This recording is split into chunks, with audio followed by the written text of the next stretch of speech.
So we're quickly coming up on the official launch date of Dune Awakening, but we're still slated to get a ton of new information before the official release of the game, including a newly announced developer live stream that's going to be on May 28th, and this live stream is going to be going into the mid and end game of Dune Awakening, which is publicly things we pretty much have not seen a lot of yet.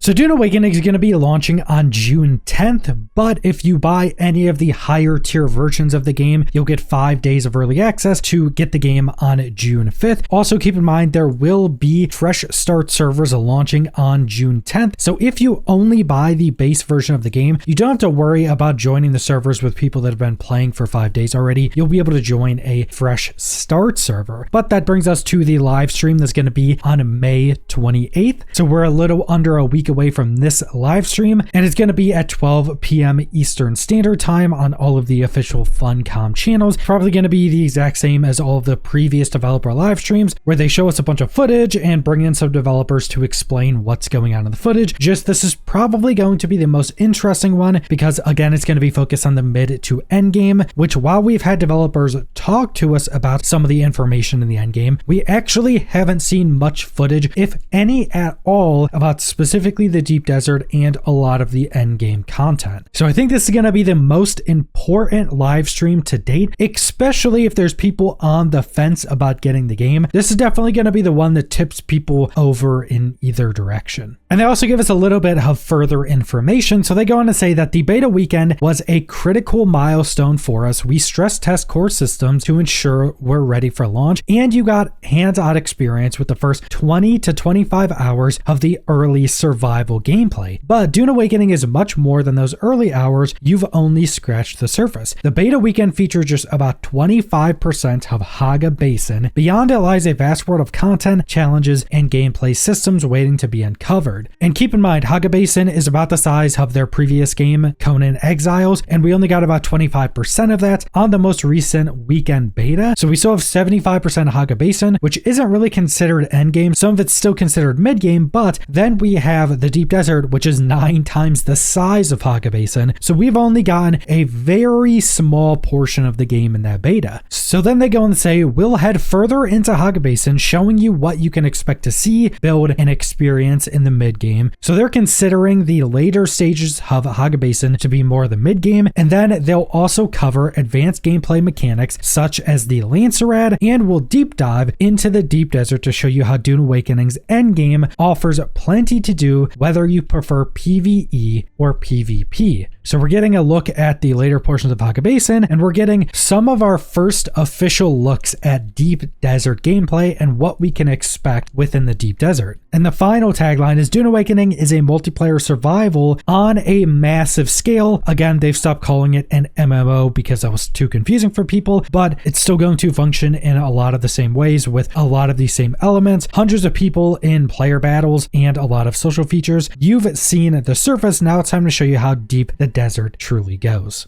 Now, I also plan on doing another video before this live stream going over all of the end game and even mid game information we have on Dune Awakening, because while we haven't seen pretty much any official footage of the Deep Desert, we have gotten a lot of information on how it's going to work. Multiple developers have given us quite a lot of information on the end game and how the Deep Desert is going to be working. So I wanted to do that video and go over all the information we have and kind of compare it after we get the live stream to see maybe what's changed or maybe some of the information we haven't gotten officially revealed yet. And I think this is the most important aspect going into the launch of Dune Awakening, and this is really going to determine how successful the game is on launch, or more specifically, how much of the player base the game keeps for the foreseeable future. Because while we know Dune Awakening is going to be a live service game and we're expecting to get new content every 3 months, that's still quite a lot of time between launch and 3 months from now, and we don't know how big the first update is going to be. And a lot of hardcore survival players are very much used to doing very time-intensive grinds, especially when you compare this to things like Ark Survival Evolved, Conan Exiles, Myth of Empires, Rust. A lot of the core player base of those games will have thousands or hundreds of hours within those games, so they're very much willing to grind a lot, which means a lot of the core player base is going to get to the end game somewhat quickly, and depending on how robust the end game game actually is going to determine on how much of that core player base sticks around, and especially sticks around to the first update and then sticks around for the future updates after that, depending on how quickly they can actually get new content released.